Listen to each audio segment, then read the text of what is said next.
Isiniif haa ta'uu hordoftoota hamboo YouTube akkam jirtu nagaa keessanii nagaa kootii galanii rabbiif haa ta'uu jirran siniin jedhaa.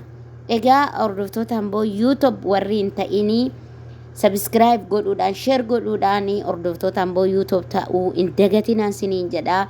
Dhugaa rabbii warri immoo hordoftoota hamboo YouTube taatan galatoomaa siniin jedha. Hedduun sin jaalladha, hedduun sin kabaja. Oromoo koo naa galatoomaadha.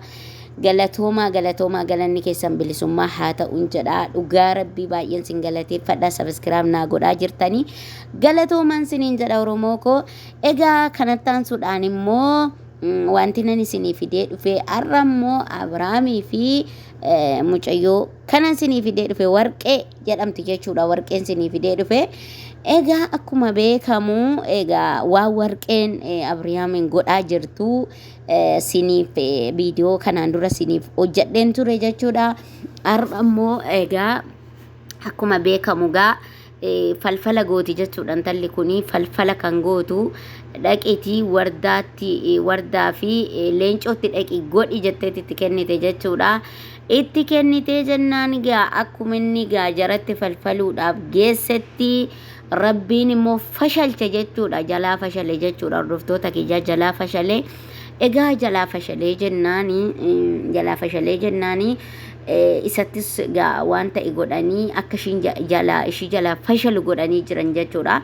Akka ishii jalaa gaa fashalu godhanii jennaan inni obbeekee amma gara ishiitti deebi'e jechuudha. Obbeekee gara ishiitti deebi'ee maaliif akkana na goote ijoollee kiyya na wallaalchiftee haadha manaa kiyya na wallaalchiftee maaliif akkana na goote maal ta'uudhaafi qorichi kee hin dalagu jechaanii jira jechuudha. Hordoftoota kiyya amma jennaani qorichi kee hin dalagu haadha manaa kiyya kan wallaalu ijoollee kiyya kan wallaalu maaliif na goote jedheen jechuudha.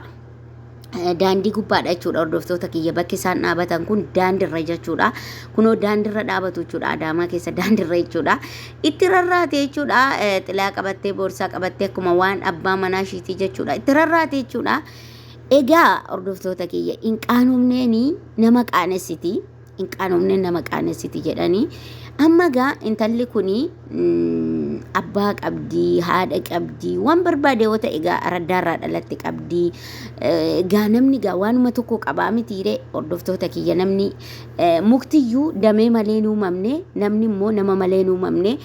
Egaa akkanatti sooshaal miidiyaa gubbaatti illee kunoo akkanatti gallakkifamtee nama kumaatamaan laalamaa jirti jechuudha.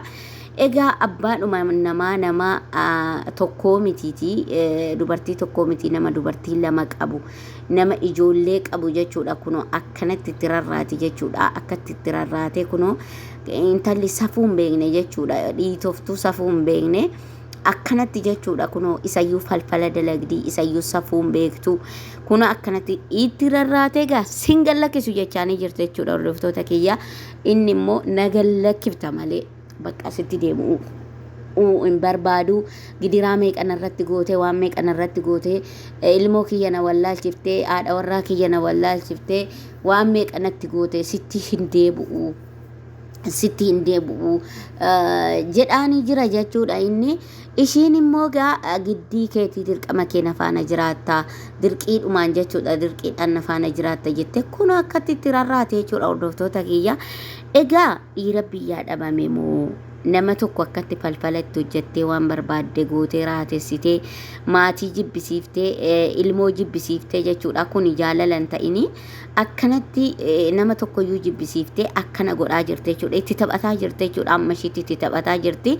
Egaa hordoftoota kiyya akkana godhaa jirte jechuudha. Ilma namaa kana rabbiin of godhanii waaqa of gararraatti sodaatamee waan inni uume kuni sodaatamee sodaachuu dhabamee ilma namaa kanatti akkatti taphachuun sirrii miti.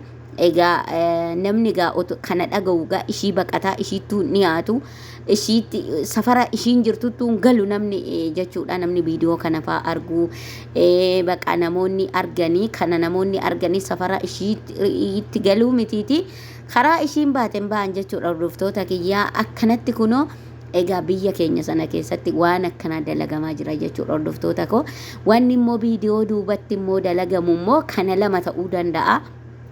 wanta kana lamaafuu fokkisaan jiraachuu danda'a.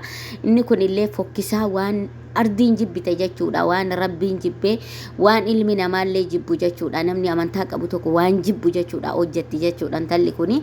Egaa Abrahaam kana Yemenittis akkatti siqaayii argisiisanii jireenya dadhabsiisanii ilmoosaa amma inni fuudhee saree akka saree godhee sareetti gatee ilmoosaa ajjeesee amma inni saree kennutti godhanii asitti illee kunoo biraa habuu dadhabanii gaafanni biyya isaallee galu kunoo kanarratti raawwatan jechuudha. Hordoftoota kiyyaa kunoo akkatti kanarratti raawwataa jirti jechuudha.